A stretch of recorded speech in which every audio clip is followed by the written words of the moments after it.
Good day, everyone. For this lecture video, we will discuss the shallow foundations. So we'll be discussing about the ultimate soil bearing capacity, and for this topic, we will be highlighting Tersaki's bearing capacity equations. Start.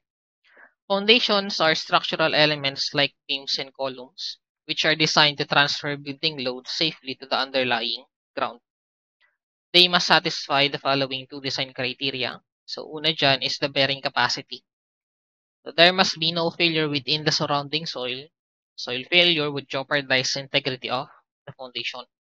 So, yung pinaka-foundation natin, so kailangan mo satisfy syempre na merong enough na bearing capacity yung ating soil. So, when you say bearing capacity, it is the capacity of the soil to carry load from the building. Diba sabi natin, so si foundation nga daw, nagtitransfer siya ng building loads to the underlying ground. So, masyadong maliit yung capacity ni soil. So, basically, nawawalan din ng silbi. So, regardless kung gaano kaganda yung structural design niya, so, nawawalan ng integrity yung foundation kung yung soil kung saan mo mismo itatayo yung structure mo is mahina. So, yun yung sinasabi dito sa una. Pangalawa is the settlement. So, the settlement must be within tolerable limits. So, yung say settlement, so, ito yung sa compressibility of soil, di ba? So, ito yung paglubog ng mismong foundation natin sa lupa. So, dahil sa iba't ibang factors such as the expulsion of water from the void spaces, basically, yun naman yung reason, yun yung pinakamalaking factor bakit nagkakaroon ng settlement. So, sabi dito, so as much as possible, maliit yung value ng settlement na ma-produce.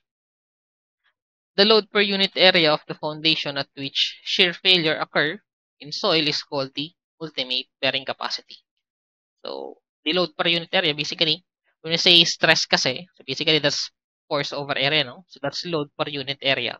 So, the load at which nag-i-exist na or nagkakaroon na ng failure dun sa mismong soil, so tinatawag natin siyang ultimate bearing capacity. The lowest part of a structure generally is referred to as the foundation. Its function is to transfer the load of the structure to the soil on which it is resting. So, ito is simpleng ano lang naman to. So, load transfer sa mismong structure natin. So, from external load, so kakargahin niya ng mga slabs. So, si slabs, ipapasa niya yung load sa mga beams.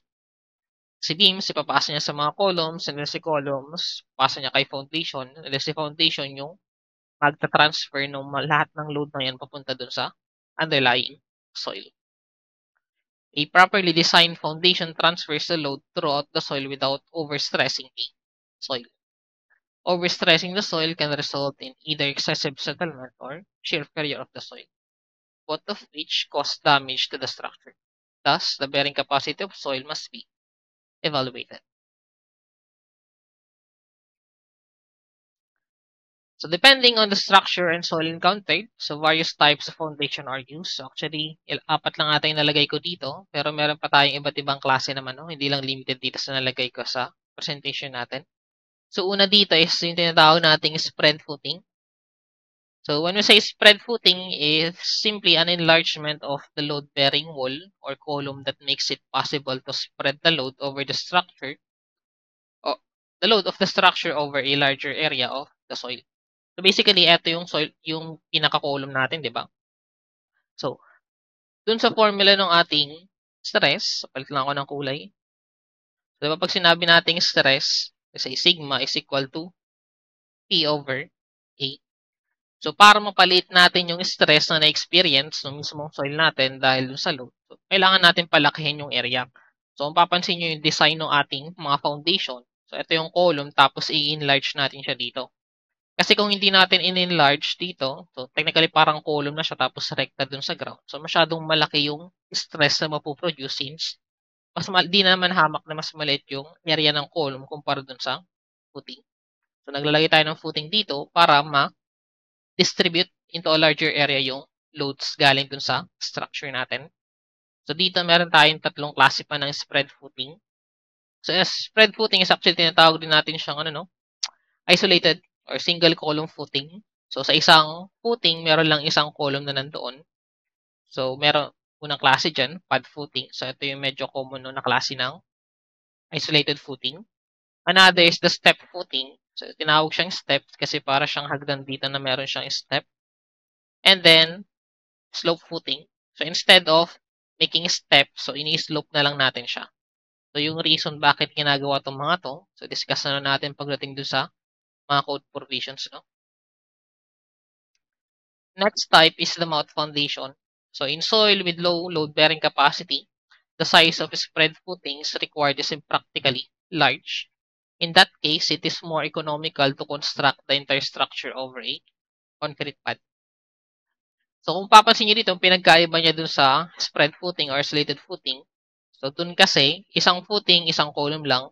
However, dito, sa isang footing, multiple columns na yun nandun mismo. So, ito is usually ginagawa if masyadong mababa yung load-bearing capacity ng soil na yun. So, kapag ganun kasi, pag nagde-design tayo ng foundation, kapag masyadong maliit yung load-bearing capacity niya, ang tendency niyan, papalakihin niya yung required na size or dimension ng ating footing. And sa mga iba't ibang cases, kapag sobrang baba talaga as in yung value ng load-bearing capacity, so nagiging impractical na yung paggamit ng spread footings. So dito doon na pumapasok yung paggamit ng ating mat or rough foundation. However, the downside lang neto, so imagine sobrang laki ng area, so sobrang dami rin ng bakal at simento na kakailanganin. Siyempre, etong klase ng foundation na to mas mahal. Pero usually, ito ginagamit sa mga lugar such as mga reclaimed sites.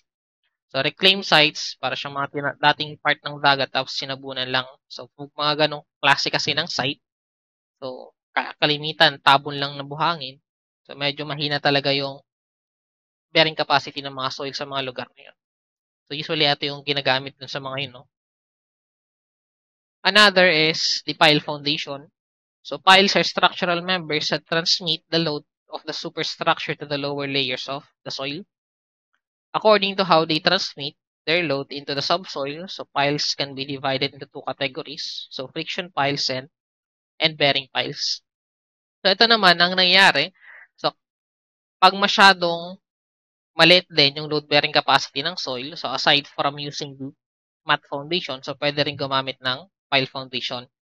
Ang ginagawa naman dito, so basically, etong mga piles na to, so yung parang cylindrical na poste dyan, so basically, binabuo niyan. So, etong mga to, nag-extend to until the mga rock layers na, yung mga layers that, or hard strata na mismo. So, kumbaga, kung drawing tayo ng cross-section, let's say, so, ito yung pile cap, tapos, merong mga piles dito. So, kapag sobrang hina din ng soil below the footing, so basically ang ginagawa, so or hindi naman natin mahanap actually minsan, no? So minsan hindi natin alam gaano kalalim yung layer na since hard strata na talaga, ibig sabihin matibay na yung soil doon. So parang solid rock na yung layer na yun. So basically, kumbaga, yung mga piles na to, so inaabot natin hanggang makarating dun sa mga hard layers na to para kumbaga dun na yun na yung magkikerry ng mismong bigat ng ating structure. So, downside din, so syempre yun nga sabi ko din, hindi natin alam. So, depende sa site. So, pwedeng sobrang lalim nung location ng hard strata na. So, magiging mahaba na rin yung mga piles na magagamit. So, ito usually ginagamit ito sa mga, no? Sa mga tulay, mga bridges. So, doon siya mas usual na ginagamit. Another is the drill shaft foundation. So, para lang din siyang piles. Pero dito ang ginagawa kasi, so naghuhukay muna and then it is filled with concrete.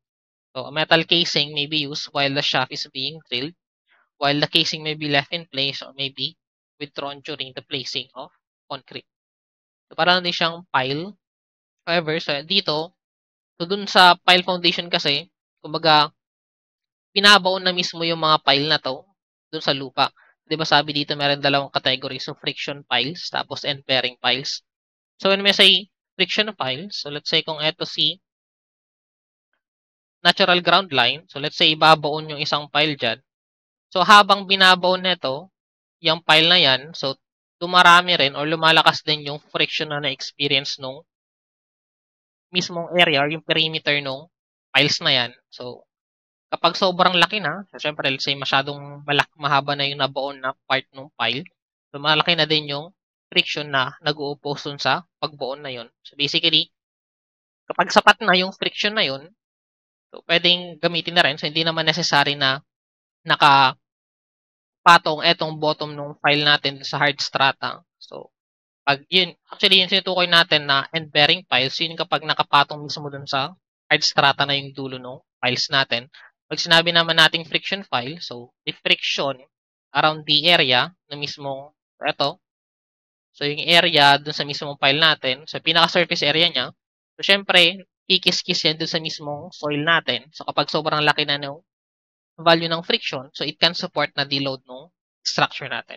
So yun naman yung tinatawag nating friction files. Pero pagdating dito, so ang ginagawa, so imbes na ibaon, so hinuhukay muna yung lupa tapos saka bubuusan ng konkreto. So aside from those four, no, so meron din tayong tinatawag na strap footing or cantilever footing. So si cantilever footing naman, so para siyang so para siyang spread footing na magkatabi pero it is strap. So when we say strap, so para siyang pinagkabit siya gamit ang strap pin. So let's say, ano ba natin drawing to? Let's say ito isang so, hindi natin ma-drawing, kailangan naka 3D, no?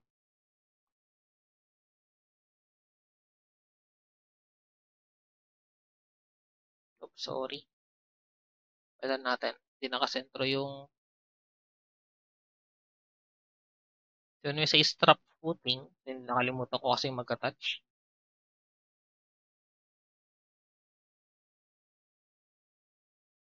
Let's say ito yung pinaka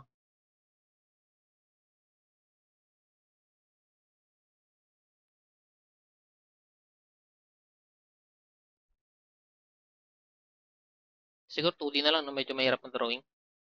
So, pag sinabi natin strap footing, so para siyang dalawang, so kung yung side view niya, side view na nga lang drawing natin, mas madali konti yung pagda-drawing. So, yung dalawang,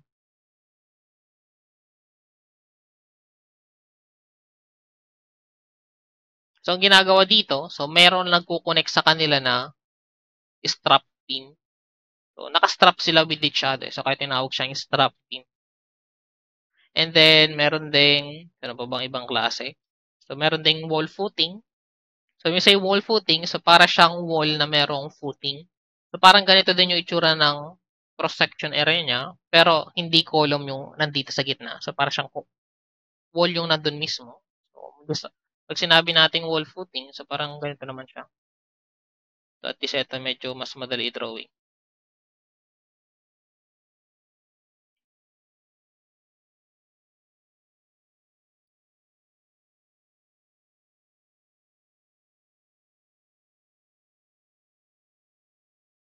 So, parang ganyan yung itsura ng wall footing, no? So, eto nandito. So, eto is wall. Tapos, merong footing dun sa baba niya. So, wall footing. Ito yung tawag din siyang strip footing. So, yun yung iba't ibang klase ng ating footings, no? And then dito, sa spread footings and mat footings are generally referred as shallow foundations, whereas piled and drilled shaft foundation are classified as deep foundation. So, according to some investigators, so ang ginagamit nila, so shallow foundations are foundation that have a depth of embedment to width ratio of approximately less than 4. So, kung eto, let's say, meron tayong spread footing. So, kung eto yung width niya, so ito yung width na tinutukoy, let's say P. Tapos, yung depth of embedment naman, so yung bottom ng footing natin from D, NGL. So, nire-refer natin to as depth of footing. So, yun yung tinutukoy as depth of embedment. So, kapag yung ratio daw ng depth of embedment to the width ratio is less than 4, so shallow foundation siya. Kapag greater than 4 naman, so doon nagiging deep foundations. So, dito, basically, kapag yung DF divided by B is less than 4, then ito naman yung DF over B is greater than or equal to 4. So, yan yung tinutukoy natin dito, no? So, actually, according to ibang investigators pa, so 3 to 4 yung values na kinoconsider nila. And then, pagdating mamaya kay Tersagi, so iba rin yung classification niya kailan nasasabing shallow foundation and deep foundation. So, next, general concept. So, consider a strap foundation with a width of B resting on the surface of a dense sand or stiff cohesive soil as shown. So, ito yung dense sand or stiff cohesive soil natin. So, meron tayong strip foundation dito carrying a uniform load na Q.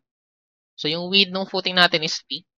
So, ang mangyari if load is gradually applied to the foundation, so yun yung Q na nandito. So, habang let's say tumataas yung value ng Q dito, so tumataas din yung value ng settlement. So, when you say settlement, so kung yan yung, let's say, ano bang magandang kulay? Kung ito yung original na level ng ating soil, nung let's say wala pang value ng load, so yan yung value niya. So, possible yan magkaroon ng settlement. So, when we say settlement, so possible na lumubog bahagya yung soil na kinakapatungan ng ating deep foundation. The variation of load per unit area of the foundation Q with the foundation settlement is shown in the figure. So, dito meron tayong graph. So, for the horizontal axis, this is the load per unit area. Kumbaga, nag-graph lang tayo ng load per unit area against the settlement. So, at a certain point, when the load per unit area reaches a value of QU, the load per unit area reaches a value of QU, a sudden failure in the soil supporting the foundation will take place. So, let's say eto. So, meron tayong dalawang case dyan kasi, general failure and local shear failure. So, ang tingnan muna natin etong kay general shear failure dito sa 1 na graph. So, kapag dumating na daw or na-reach na yung point na ang value ng load per unit area is equal to QU, so nagkakaroon na ngayon ng sudden failure. So, nagkakaroon ng fail ASAP sa mismong soil natin. So, and the failure in the surface will extend to the ground surface. So, yung failure na yon sa mismong soil, mag-extend hanggang dun sa mismong surface natin. So, yung QU dyan, actually, yung tinatawag nating ultimate bearing capacity of foundation. And then, for the different modes of bearing capacity failure in soil, so meron tayong tatlong klase kasi. So, first is the general shear failure. So, it involves total rupture of the underlying soil. So, total rupture, ibig sabihin, complete failure ng mismong soil natin. So, there is a continuous shear failure of the soil from below the footing to the ground surface.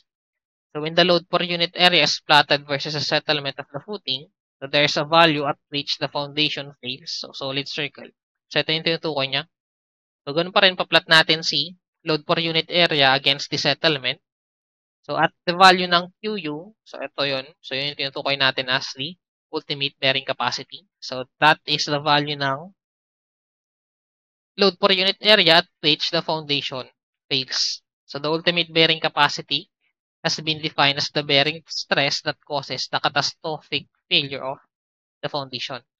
So, pagdating dito kay general shear failure, so let's say ito yung ating foundation, di ba? So, let's say merong load dyan. So, habang tumataas yung load, syempre, ang nangyari kasi merong nadidevelop na wedge dito. So, when we say wedge, ito yung triangle dito sa pinakababa ng mismong footing. So, habang napupush down etong wedge na to, so tinutulak na din etong mga area sa gilid niya. So, I hope nakikita yung tinuturo ng cursor. So, habang nagpo-push down etong wedge na to, so natutulak niya etong mga sides na nandito. So, label na lang natin, let's say, ito is 1, etong mga to ay 2, and then etong mga to ay 3. So, zone 1, zone 2, and zone 3. So, habang merong load na kinakarga yung footing natin, so syempre nade-develop etong zone 1 dito. So, yun yung tinatawag nating wedge. So, habang natutulak itong zone 1, so tinutulak niya din sidewise. So, nagkakaroon ng slip surfaces dito kay zone 2 and 3. So, tinutulak niya sideways yung zone 2 na nandito. And then, si zone 2 naman, tutulak niya itong mga zone 3 dito sa side niya. Hanggang sa merong ma-develop na bulging to sa mismo ground surface natin. So, ito naman yung mga characteristics ng general shield failure, no? So, pushes up the soil on both sides of the footing. However, for actual failures in the field, so the soil is often pushed up only on one side of the footing with subsequent tilting of the structure.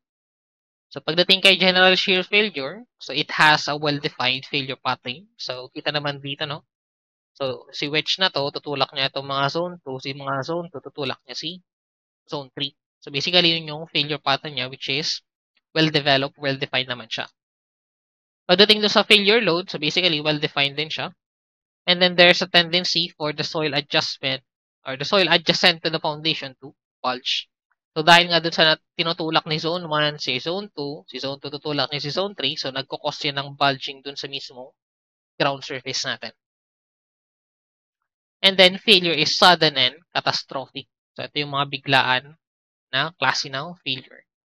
So, failure is also accompanied by tilting of the foundation.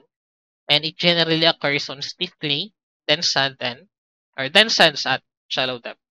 So, yun yung ating general shield failure. So, another is local shield failure naman. So, ito naman, it involves rupture of the soil only immediately below the footing. So, unlike kay general shield failure, so yung failure is nag-extend siya until dun sa ground surface. So, dito ang sabi, so the rupture of the soil involves only those part immediately below the footing. So, there is soil bulging on both sides pero hindi siya ganun ka-significant tulad dun sa general shear. So, it can be considered as transitional phase between general shear and punching shear. So, the bearing capacity could be defined as the first major nonlinearity in the load settlement curve. So, open circles, ito yung tinutukoy niya. Or the point at where the settlement rapidly increases. So, ito naman solid circle. So, dito, tulad pa rin. So, ito yung zone 1 natin kanina, di ba? And then, ito, zone 2. So, dito, nagkakaroon pa rin ng steep surfaces dito kay zone 2 habang natutulak ng wedge na to. Itong mga zone 2 na yan. However, so yung failures, hindi siya, or itong zone 2 na to, hindi na niya natutulak as in, yung itong mga parang zone 3 natin kanina. So, kaya nga naka-hidden lines yung ginamit natin dito, no? So, basically, yung failure lang, so naka-zone 1 and zone 2. So, hindi na siya nag-diretso papunta dun sa ground surface. However, since affected pa rin naman si zone 2, so possible yan mag-cause ng slight bulging dun sa ground surface pa rin natin. And then, ito naman yung characteristics ng local shield failure. So, failure pattern is clearly defined only immediately below the foundation. So, immediately below, so ibig sabihin hanggang dito lang. So, etong mga part na nandito, so dun sa mga areas adjacent dun sa mismong foundation natin, so hindi na siya ganon ka-affected ng failure pattern natin.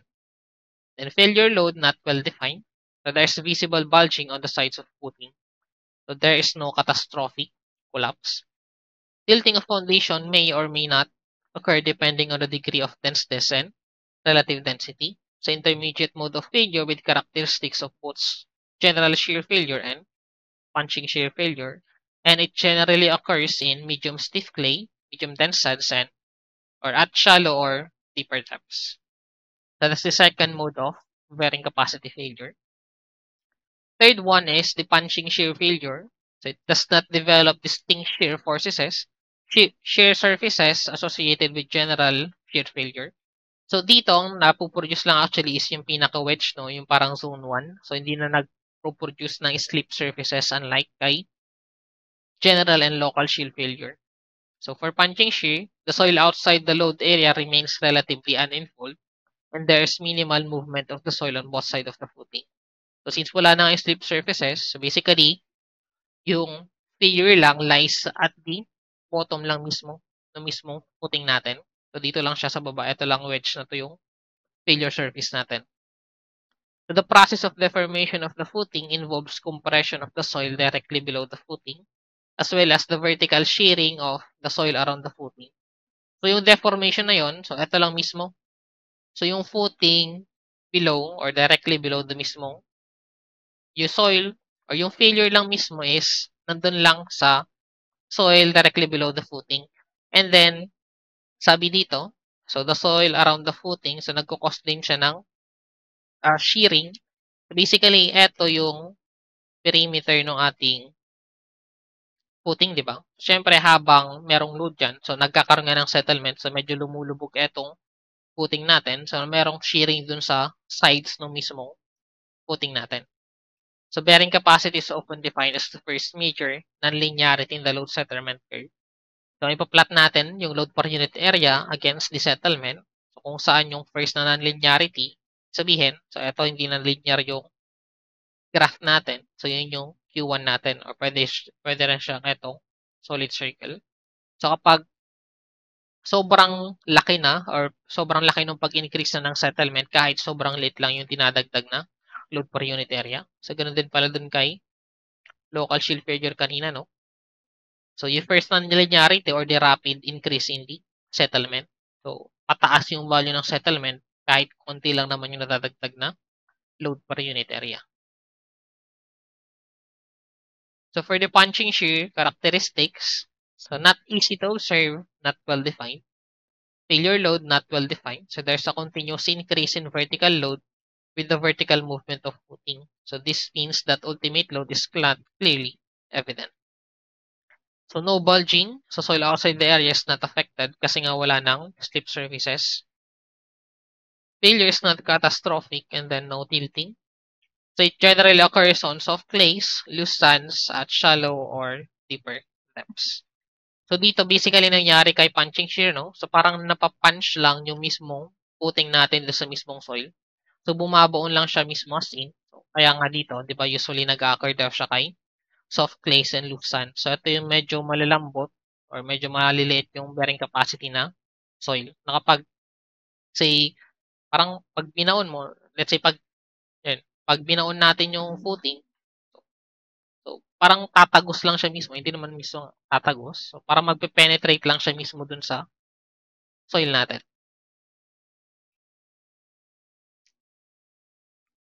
Next is the Tersagi's ultimate bearing capacity equation. In 1921, so Pruntle, however you pronounce it, published the results of his study on the penetration of hard bodies such as metal punches into a softer material. So in 1943, Tersagi extended the plastic failure theory of Pruntle to evaluate the bearing capacity of soil for shallow strip footings. So for practical considerations, a long wall footing, so length to width ratio more than 5, may be called strip footing. So, para siyang yung tinutukoy natin kanina na wall footing. So, dito, kapag yung length to width ratio daw is more than 5, so, usually tinatawag na siyang strip footing. Pero, take note, ito pa rin ay isang wall footing. So, according to Terzaghi, the foundation may be defined as shallow foundation if the depth of footing is less than or equal to its width. So, kung yung width niya is B, so, di ba, dun sa mga previous slide natin, according to the other investigators, so, nire-refer as shallow foundation kapag yung depth of embedment ratio to the width is greater than 4, something like that. Pero dito, according kay Tersagi, kapag yung depth of footing, so depth of footing, let's say, ito yung ating natural ground line. So, from the ground, papunta dun sa bottom ng footing, yun yung depth of footing D sub F natin. So, kapag yung D sub F daw ay less than or equal to the width, so yung lapad mismo nung wall footing natin, so kino-consider as shallow foundation siya. So he also assumed that for ultimate soil-bearing capacity calculations, the weight of soil above the base of the footing may be replaced by uniform surcharge. So ito yung tinutukoy naman niya, no? So yung weight ng soil above the footing, so ito kasi syempre nakaka-affect din doon sa mismo load na kinakarga ng footing natin. So ina-assume na yung soil na nandyan, so pag ina-assume na lang siya as uniform surcharge. So ito yung value niya. So gamma times PF. So, actually sinama pati dito sa mismong bottom ng footing natin. So although kahit may concrete dito, tapos dito rin may concrete, basically sinasama yung so ina-assume as hindi kasama yung area ng concrete dito. So etong buong ito, kino-consider as the weight ng soil na nandun mismo sa ating footing. So uniform surcharge Q. So Q pa lang ginagamit natin for the surcharge. So, using equilibrium analysis, Tersagi express the ultimate bearing capacity in the form. So, ito is merong iba't iba para sa iba't ibang klase rin ng footing. So, actually, ito kasi medyo mahaba pa yung derivation ng mga formulas na to. Siguro gawin natin next time ng separate video para sa derivation ng mga formula na to. No? Pero dito, stick muna tayo. No? So, using equilibrium analysis, so ito na yung mga derived formulas according to or based dun sa equation si Tersagi. So, the ultimate bearing capacity is equal to C prime NC plus Q and Q plus 0.5 gamma V and gamma. So, that is for strip or continuous footing. For square footing, so iba yung value niyan. So, meron lang mga subscript dito. So, 1.3 C prime NC plus Q and Q plus 0.4 gamma V and gamma. And then, meron din for circular and rectangular footing. So, eto no, paki-memorize na lang at mga formulas natin. Kasi, yan, kakailanganin nyo siya para dun sa mga sample problems natin. So, yung meaning ng mga parameters na nandyan, so yung Qult is the ultimate bearing capacity. So, C prime is the cohesion of soil.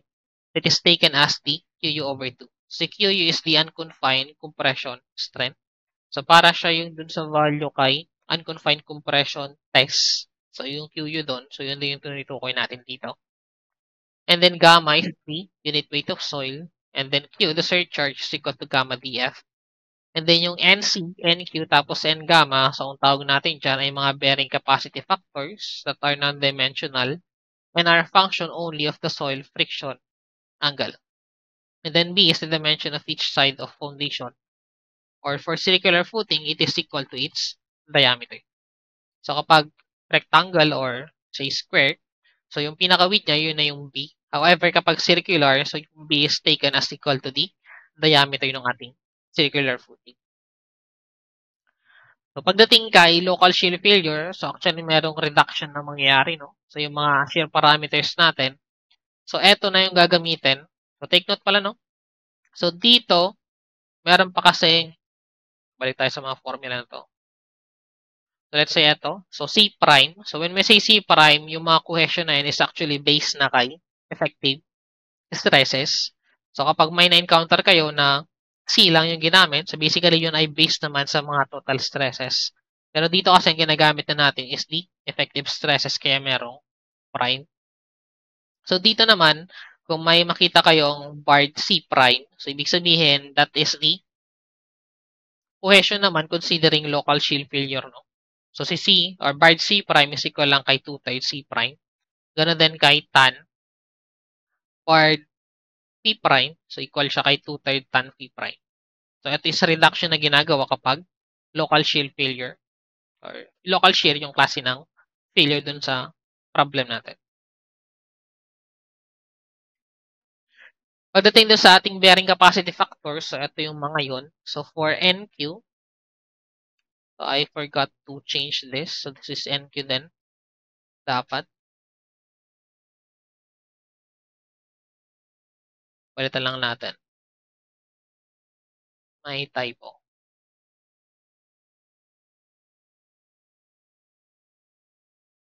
So, this is NQ.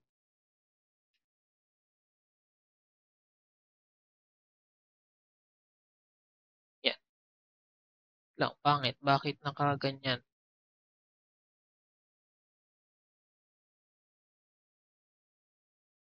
So, mamaya natin ayusin. Basta NQ yan, no? So, may typo lang.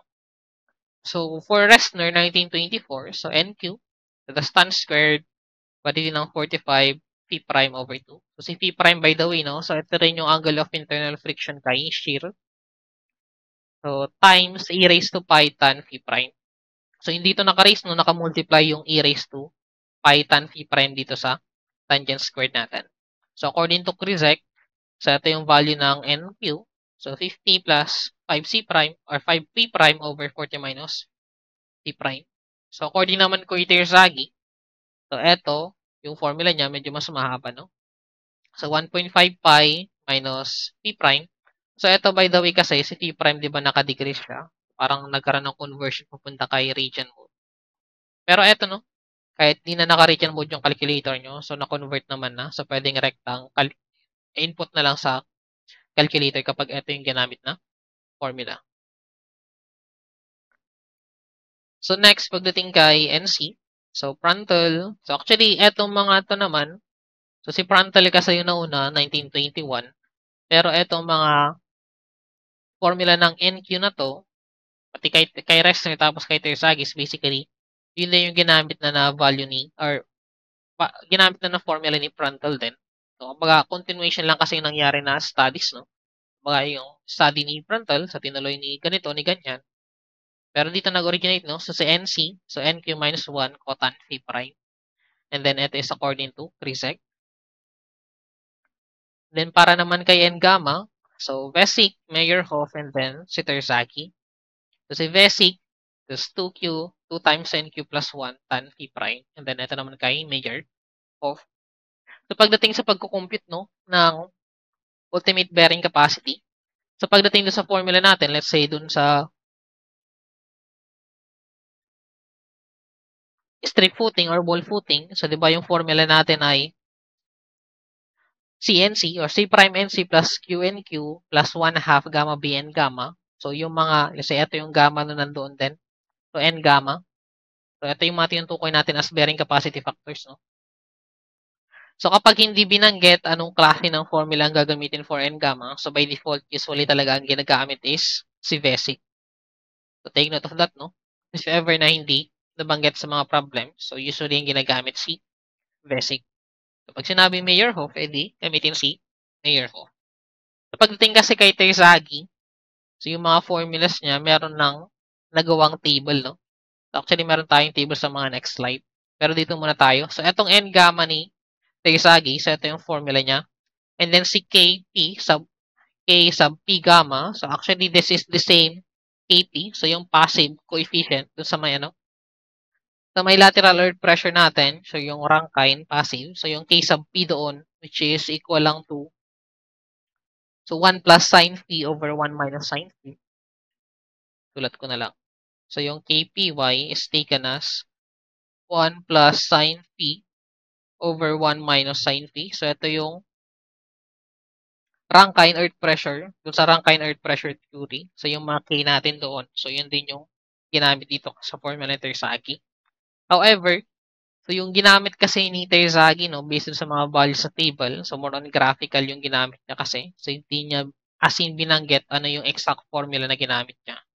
So walang ganun. So basically graphical yung naging solution niya. So, pero this is taken as the formula ng N gamma, no, according to Terzaghi. So ito yung table na sinasabi ko, no. So ito yung variation depende dun sa value ng P prime. So ito na yung value ng NC, NQ, N gamma. So ito is for general shield failure. Ito naman para kay local shield failure. So ito yung kay ano, no, Terzaghi. So kung gagamit kayo ng formula, let's say dito, so yung formula na to na Terzaghi for NQ, tapos etong NC na to, so etong NC na to, diba sabi ko nga ito na rin yung ginamit ni Resner, ito na rin yung ginamit ni Terzaghi. So using, pangalanan natin. So etong formula na to, so yung formula na yan, and then etong formula ni Prandtl na to, so kung kukunin nyo yung NC tapos NQ, yun yung value na nandito, no? So gamit yung mga formula na yan. However, dito hindi kasi sakto talaga. Since medyo graphical nga yung ginamit na method pagdating sa N gamma. So kapag ginamit yung formula, hindi siya as in sa sakto. So ilang ulit ko rin hinanap kung meron bang formula talaga pero wala raw talaga. So graphical kasi yung nagamit ni Terzaghi and then hindi niya in-explain in detail so paano nakuha. So kaya stick na lang muna tayo dito sa value ng N gamma pagdating kay Terzaghi, no? However, pag hindi binanggit, sabi ko nga, so ginagamit yung formula ni Resner or formula ni Vesic. So, ito yung bearing capacity factors based on Resner, Prandtl, basic formula. So, ito naman kapag ginamit yung mga yun, no? So, ito by default yung ginagawa pala if hindi binanggit. Kasi tinatanong lang what is the ultimate bearing capacity. So, ito na yung mismong table na gagamitin, no? So, gamit yung mga formula ni Resner, Prandtl, Basic. Kapag binanggit naman na si Mayor Ho, so basically, pinalitan lang ni Mayor Ho si Basic dito. So, ito naman yung table para dun sa bearing capacity factors natin. And then next, so the effect of groundwater table. So equations for the ultimate bearing capacity is based on the assumption that the water table is located well below the foundation. However, if the water table is close to the foundation, so some modification of the bearing capacity equations will be necessary. So sabi dito, so yung derivation kasi nung ultimate bearing capacity equations natin, so yung mga Q-ult doon, so ang assumption doon, so parang hindi na kinonsider yung presence ng groundwater table. Pero dito, if ever na yung groundwater table, since hindi naman constant yung depth ng water table natin, depende sa site, so possible maka-affect yun dun sa bearing capacity equations natin. So, kaya meron tayong iba't ibang case dito. So, for case 1, if the groundwater table is located at distance d above the bottom of the foundation, so the magnitude of Q in the second term of the bearing capacity equation should be calculated as, ito yung, so basically, so, ang mangyari lang kasi dito, so 'di ba yung Q doon is the surcharge, uniform surcharge above the footing natin. So dito ang mangyari, since eto yung water table, so syempre yung soil beyond this water table, so downward, so nagiging saturated na siya. So kaya meron tayong gamma prime dito. So para lang kayo nag-compute ng, let's say, eto yung bottom ng footing, no? So from the ground, magko-compute lang ng parang total stress, no? Parang ganun yung process niya. Or effective stress, parang ganun yung process niya dito.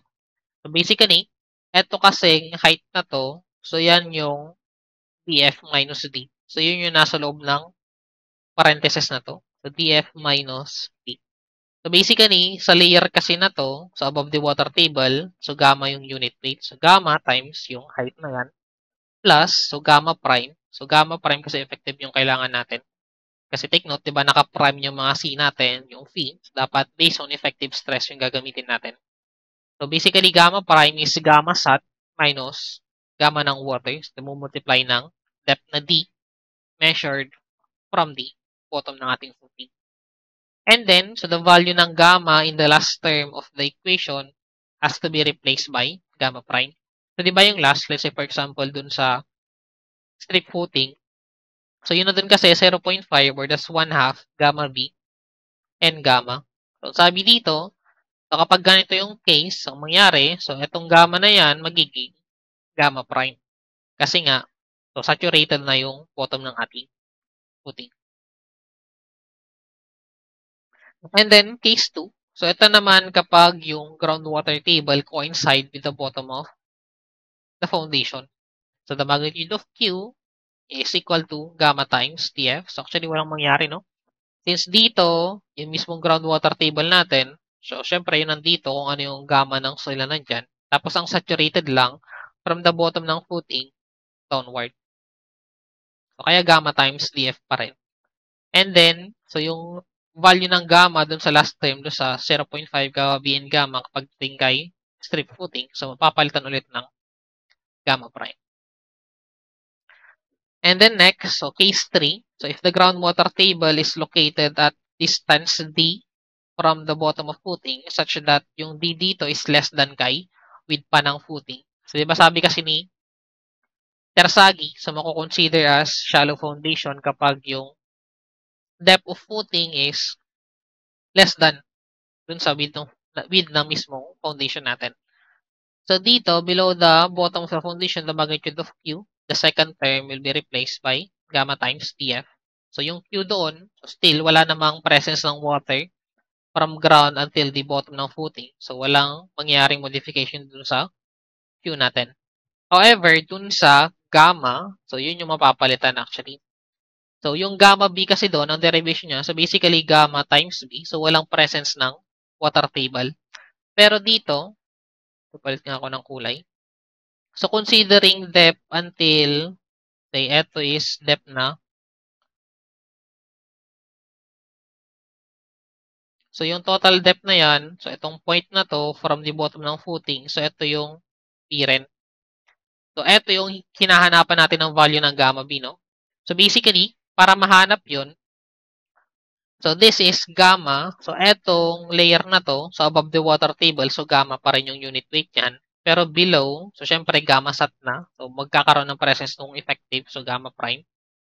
So, dito ang mangyari lang, so kung eto is D, so etong height na to, ito naman is equal to B minus D.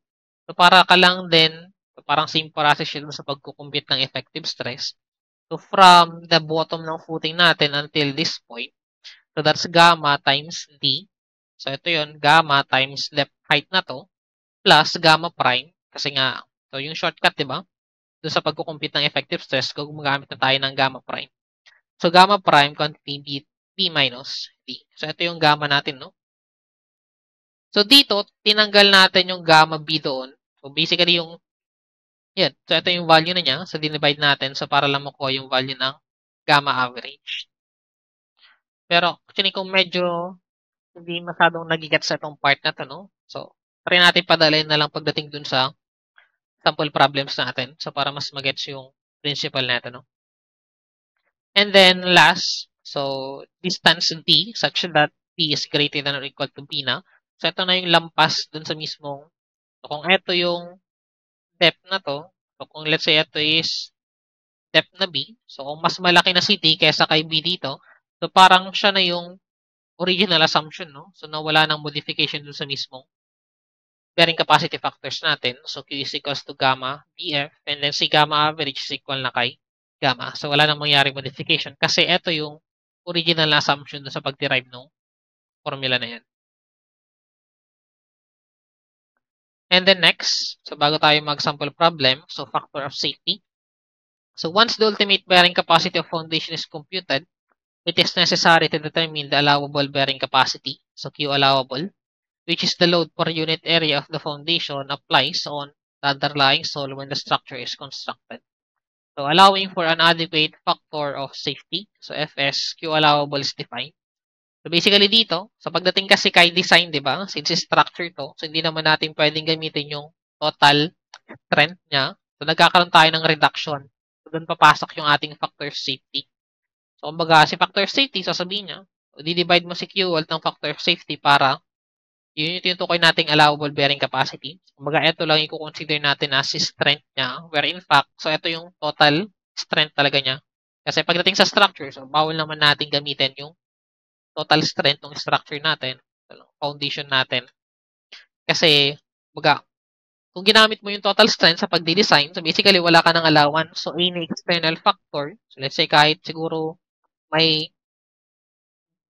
bulati lang dun sa taas ng footing mo since wala kang kumbaga factor of safety, walang increment na additional if ever merong external factor, so possible mag-fail na yung structure mo, no? Kumbaga, exaggeration lang na example, pero something like that. So, hindi natin pwedeng gamitin yung total strength ng ating structure. So, ganun din naman kay mga columns, kay beams, di ba? So, hindi natin ginagamit yung total strength nila. So, naglalaan tayo ng allowance. So, kaya ang ginagamit natin, let's say, ang ultimate niya, let's say, 1,000 kilonewton. So, pero ang ginagamit natin, let's say, ang allowable lang is something like 800 or 750. So, ito lang yung ginagamit natin na allowable for computation. And then for the allowable load, so that's equal to Q allowable times the area ng footing natin. And then meron din tayong tinatawag na net allowable bearing capacity. So, ang ginagawa dito, so binaminus lang natin si surcharge. So, si surcharge, di ba, ito yung kumbaga uniform surcharge na nakapatong dun sa taas ng footing natin. Kumbaga, sinusubtract lang natin dito yon. So, di ba, Q is equals to gamma times dF.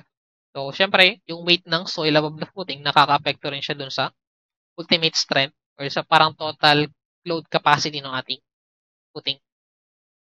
And then, pagdating kay Q allowable net, so Q alt minus Q divided by factor of safety. So, kung gusto mo naman kunin ano yung net allowable loads, basically ganito lang din yung formula, pero ang gagamitin dito, Q all net. So, that ends the concept. So, let me just stop muna this recording. So, let's start another one na lang.